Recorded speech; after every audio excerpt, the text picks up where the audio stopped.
All right, everybody, it's Wednesday. We're on weight loading of our power clean. Just like last week, we started getting into those heavy twos. So we're getting into 642, 642.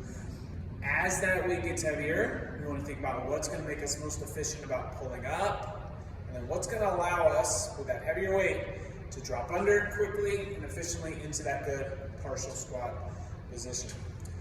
So as you get where you're into that 4, into that 2, what I want you to be thinking about is more dropping underneath than it is pulling that bar up. Okay, so the more we can do to really focus on moving those feet. Sometimes in the workout, we don't have to move our feet very often, or sometimes in the strength because we're strong enough and we have control. But as this gets heavier, you're going to want to start moving your feet on that. So if you need to, we were practicing before, when you think about pulling that bar up, we can do this with PVC too, pulling up the body. We get here, we pull up. Once that bar gets to that upright row position where I'm wanting to bend those wrists instead of keep my wrists straight, that's where I'm going to whip those elbows and jump to my squat. So my feet are in my deadlift position. I'm then going to whip those elbows and get into that partial squat.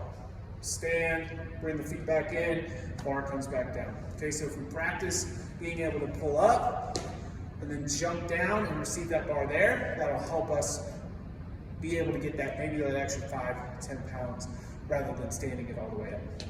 Okay, so putting it together, don't go too fast from the floor. Where do we need to be able to receive that bar? Okay, so start as you're building through those waves. Even if it's a light enough weight where you feel like you don't have to move your feet very much, let's practice it so that way when you get to the 4 and the 2 heavy, you're ready to go.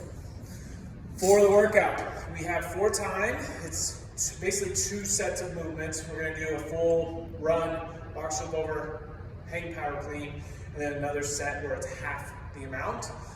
It's a 16-minute cap. Today's run, you have an 800 meter and a 400 meter. You actually have a little bit of wiggle room on pacing for this one. So as long as we can finish the 800 in about 4.5 minutes, maybe 5 minutes, you should have time to finish the rest of the stuff as long as we can keep moving through those box jump overs.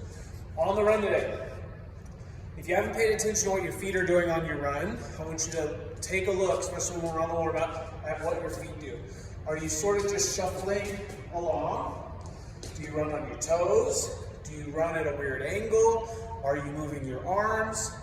But specifically with those feet, are you getting any sort of lift up with that heel as you then drive through to the next step? What tends to help us run better, if you look up a method called pose running, okay, you might have seen some videos on this before, and I'm not great at it, but what they talk about is actually leaning forward into your run a little bit, so that way as you're falling forward, you're using that fall as part of your speed with gravity and running, but you'll pull up with that leg to then come through into that next fall. So you're thinking about falling and sort of catching yourself into that next step. So if you tend to run really upright and sort of just kick your feet forward, you might think about leaning forward, pulling that foot up. Just try it today. It might feel a little bit better as you run.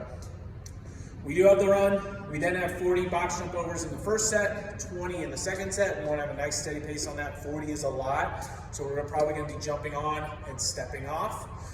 And then 20 hang power cleans in the first set, 10 hang power cleans in the second set, 20 hang power cleans in this first one. So when we get to our hang, now we're going to stay above the knee each time and make sure we're still getting that same pull up the body, jump and shrug, whipping those elbows forward. You probably won't need to move those feet.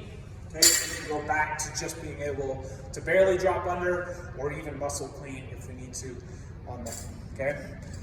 On this, we want to finish somewhere in that 13 to 15 minute mark, hopefully, but we do have a 16-minute cap, but pick appropriate movements and distances and weights, so that way we can finish all of this work in that 16 minutes. Have fun. We'll see you all on Wednesday.